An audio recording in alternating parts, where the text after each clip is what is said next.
नमस्कार प्यारे विद्यार्थियों, मैं गुरुजी क्लासेज में आप सब बच्चों का स्वागत करता हूं। आज हम कक्षा 10 हिंदी विषय का दूसरा पाठ राम लक्ष्मण परशुराम संवाद पढ़ने जा रहे हैं। तो बिना देरी किए हुए पाठ को शुरू करते हैं। ये पाठ तुलसीदास जी के द्वारा लिखा गया है। सीता स्वयंवर के समय राम जी के द्वारा धनुष टूट जाने पर किस प्रकार से परशुराम जी अपना गुस्सा प्रकट करते हैं और उस दौरान लक्ष्मण और भगवान श्री राम और परशुराम जी के बीच में क्या बात होती है, क्या संवाद होता है, ये इस पाठ में बताया गया है। तो बिना देरी किए हुए पाठ को शुरू करते हैं। नाथ शंभुधनु भंज निहारा। हे नाथ, हे परशुराम जी, शंभुधनु शिव जी के धनुष को भंज निहारा तोड़ने वाला हो ही कई एक दास तुम्हारा, अर्थात आप ही का एक दास हो सकता है। आयेसु कहा कही किन मोही, अर्थात आपकी क्या आज्ञा है, कहिए किन मोही, आप मुझसे कहिए। सुनी, ऐसा सुन करके ऋषाई गुस्से से बोले मुनि को ही। क्रोधित मुनि परशुराम जी बोले, सेवकू जो करे सेवकाई, अर्थात सेवक वो होता है जो सेवकाई करे, अर्थात सेवा करे। सेवक वह होता है जो सेवा करे। अरि करनी, शत्रुता वाले कार्य करने वाले के साथ करी करनी पड़ती है लड़ाई, यानी कि युद्ध। परशुराम जी कहते हैं कि सेवक तो वह होता है जो सेवा करे, परंतु जो शत्रुता वाले काम करता है उसके साथ तो युद्ध करना चाहिए, उसके साथ तो युद्ध करना होता है या युद्ध करना पड़ता है। सुनहु राम जेहि शिव धनु तोरा। सुनो राम, हे राम सुनो, जेहि जिसने भी शिव धनु तोड़ा, शिव जी के धनुष को तोड़ा है, सहस्त्र भाव सम सो रिपु मोरा, वह सहस्त्र भाव के समान मेरा शत्रु है। सो बिलगाऊ बिहाई समाजा, सो इसलिए बिलगाऊ अलग हो जाए, बिहाई समाजा यहाँ आए वे सभी राजाओं से, अर्थात यहाँ पर उपस्थित सभी राजाओं में से वह व्यक्ति अलग हो जाए। न तो मारे जय सब राजा, नहीं तो यहाँ आए हुए सभी राजा मेरे द्वारा मारे जाएंगे। सुनी मुनि वचन लखन मुस्काने, ऐसा सुन करके, अर्थात मुनि के ऐसे वचन सुन करके लक्ष्मण जी मुस्कुराने लगे। बोले परशुधर ही अवमाने, और परशुधर ही अर्थात परशुराम जी का अवमाने अपमान करते हुए बोले। क्या बोले? बहु धनु ही तोरी लरिकाई, अर्थात लरिकाई मतलब बचपन में, हमने बचपन में बहुत सारे धनुष तोड़ डाले हैं। कबहू न असी रीस कीन्ही गोसाई, कबहू कभी भी, न असी रीस ऐसा गुस्सा, कीन्ही गोसाई किसी ने प्रकट किया, अर्थात ऐसा गुस्सा कभी किसी ने प्रकट नहीं किया जैसा आप प्रकट कर रहे हैं।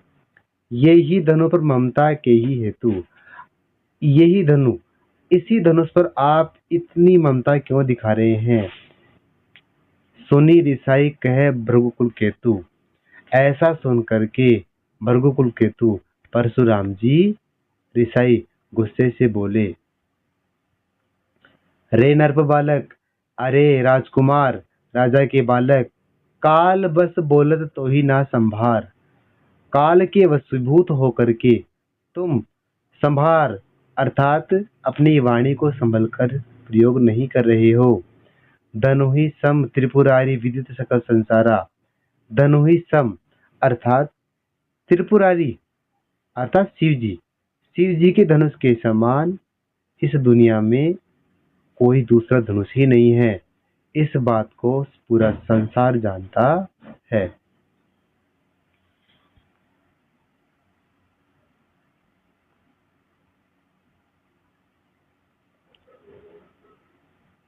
सेकंड स्टेंजा पढ़ते हैं।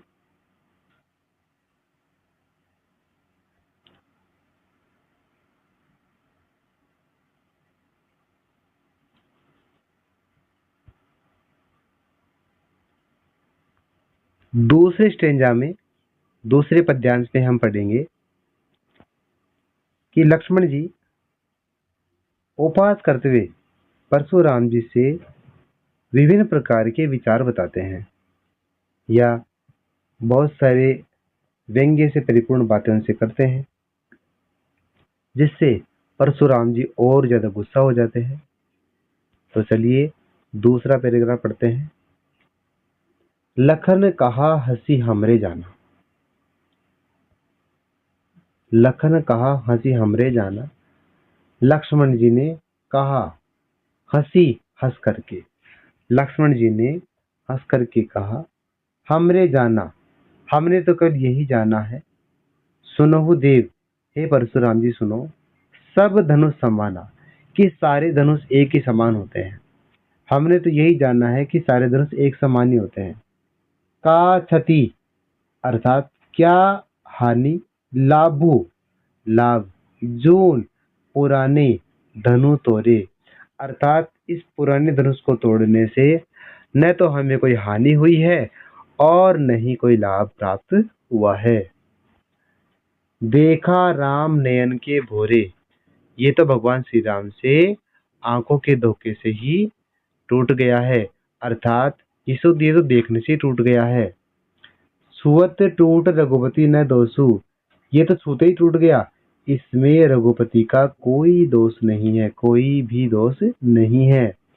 मुनि बिनु काज करिए कत रोसु, हे महामुनि आप तो बेवजह ही इतना गुस्सा कर रहे हो। बोले चित्ते परसु की ओरा, बोले अर्थात परशुराम जी बोले परसु की ओरा, अपने परसे की ओर देख करके बोले रे सठ, अरे मूर्ख सुने ही स्वभाव न मोरा, क्या तुमने मेरे स्वभाव के बारे में नहीं सुना है। बालको बोली बधो नहीं तो ही, बालक बोली बालक समझ करके, बधो नहीं तो ही मैं तुम्हारा वध नहीं कर रहा हूँ। केवल मुनि जड़ जान ही मोही, तुमने केवल मुझे एक जड़ अर्थात एक मूर्ख मुनि, सामान्य मुनि जाना है, अर्थात तुम मुझे एक सामान्य मुनि समझ रहे हो। मैं बहुत ही क्रोधी मुनि हूँ। बाल ब्रह्मचारी, मैं बाल ब्रह्मचारी हूँ और अति कोई बहुत ज्यादा गुस्से वाला हूँ। विश्व विदित, पूरा संसार जानता है, क्षत्रिय कुलद्रोही, कि मैं क्षत्रिय कुल का बहुत बड़ा विद्रोही हूँ। भुजबल भूमि भूप बिनु कीनी, मैंने अपनी भुजाओं के बल से इस भूमि को भूप राजाओं से बिनु रहित कीनी कर दिया था, अर्थात मैंने अपनी भुजाओं के बल से इस भूमि को राजाओं से मुक्त कर दिया था, क्षत्रिय राजाओं से मुक्त कर दिया था। विपुल बार और कई बार मही देव ने दीनी, इस भूमि को मैं राजाओं को भी दान कर चुका हूँ, अर्थात मैंने अपनी भुजाओं के बल से बहुत बार इस भूमि को क्षत्रिय राजाओं से मुक्त कर दिया है और उस जीती हुई भूमि को मैं कई बार ब्राह्मणों को भी दान कर चुका हूँ। सहस्त्र भाव भुज छेद निहारा, सहस्त्र भाव की भुजाओं को छेद निहारा काटने वाले परशु फरसे को बिलोकू, देखो महिप को मारा, हे राजा के कुमार, हे राजकुमार, सहस्त्र भाव की भुजाओं को काटने वाले मेरे इस फरसे को देखो। मातु पितुहु जनि सोच बस करसी महिष किशोर, मातु पितुहु माता पिता को जनि करना चाहते हो, सोच बस शोक से ग्रस्त महिष किशोर, हे महिष किशोर अर्थात राजा के कुमार, हे राजकुमार तुम अपने माता पिता को क्यों शोक से ग्रस्त करना चाहते हो।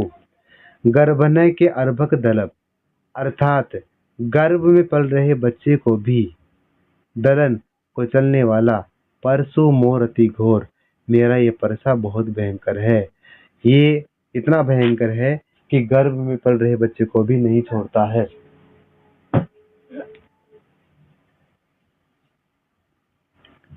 अंतिम और लास्ट स्टेंजा।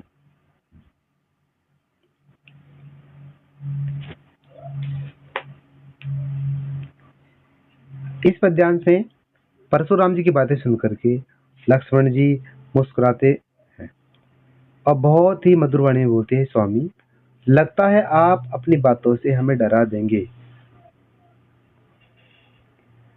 मतलब इस स्टेंजा में ऐसी बातें आई हैं कि जहां पे परशुराम जी लक्ष्मण जी को डराने का प्रयास करते हैं, परंतु हर बार लक्ष्मण जी हंस करके उनकी बातों को टाल देते हैं। इससे परशुराम जी और भी ज्यादा गुस्सा हो जाते हैं। तो चलिए इस लास्ट स्टेंजा को पढ़ते हैं। बीएससी लखनऊ बोले मृदु वाणी, अर्थात हंस करके लक्ष्मण जी मृदु वाणी बहुत ही मीठी वाणी में बोले, अहो अरे मुनीसु महाभट मानी। हे महामुनि, मैंने तो आपको बहुत बड़ा योद्धा मान लिया था, बहुत बड़ा योद्धा मान लिया था। पुनी पुनी मोह देख उठारू, परंतु बार बार मुझे ये कुलाड़ा दिखा रहे हो। चहत उड़ावन फूंकी पहाड़ू, लगता है आप फूंक से ही पहाड़ उड़ाना चाहते हैं। आप मुझे बार बार ये फरसा दिखा करके डराने का प्रयास कर रहे हो। ऐसा लगता है मानो आप फूंक से ही पहाड़ उड़ाना चाहते हो। यहाँ कुम्मड़वतिया को हो नाही, यहाँ पर हम भी कोई छुई मुई का पौधा नहीं है। कुम्मड़वतिया का मतलब होता है छुई मुई का पौधा। जे तर्जनी देखी मरी जावा, जो तर्जनी दिखाते ही मुरझा जाएंगे। अर्थात हम यहाँ पर कोई कुम्मड़वतिया के छुई मुई के पौधे भी नहीं है कि आप उंगली दिखाओगे और हम मुरझा जाएंगे। भृगुसुत समुझी जनेऊ बिलेव की, अर्थात हमने आपको भृगुसुत माना, महर्षि भृगु का पुत्र माना। जनेऊ बिलेव की, और आपकी जनेऊ देखी। जो कुछ कहूँ और जो कुछ अब तक कहा है, जो कुछ कहा है उसको सहा है। रीस रोकी और अपने गुस्से को रोका है, क्योंकि सुर देवता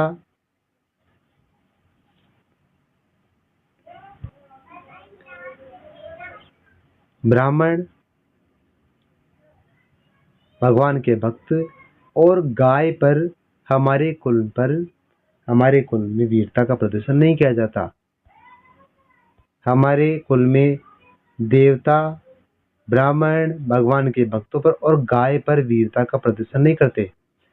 बधे पापू अपकीर्ति हारे, अर्थात आपका वध करने से हमें पाप लगेगा और आपसे हारने पर हमारा मान सम्मान समाप्त हो जाएगा। मारतहु पा, और यदि आप हमें मारते हैं तो भी हमें आपके ही पांव पकड़ने पड़ेंगे।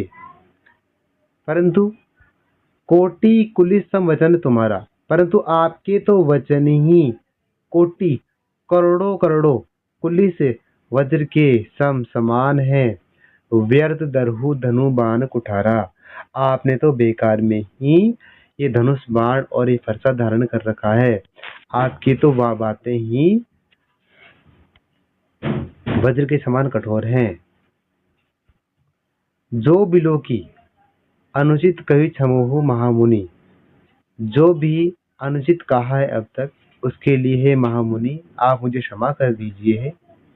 सुनी, ऐसा सुन करके गुस्से से भृगुवंश मुनि परशुराम जी गंभीर वाणी में बोले, अर्थात अब तक जो भी कुछ अनुचित कहा हो परशुराम जी को लक्ष्मण जी बोलते हैं, उसके लिए मुझे माफ कर दीजिएगा। ऐसा सुन करके परशुराम जी बहुत ही गंभीर वाणी में गुस्से से बोले। तो ये पाठ समाप्त होता है। आशा करता हूँ आपको पाठ समझ में आया होगा और आपसे ये रिक्वेस्ट है, प्रार्थना है कि प्लीज मेरे चैनल को सब्सक्राइब करें, लाइक करें, सब्सक्राइब करें, शेयर करें। धन्यवाद।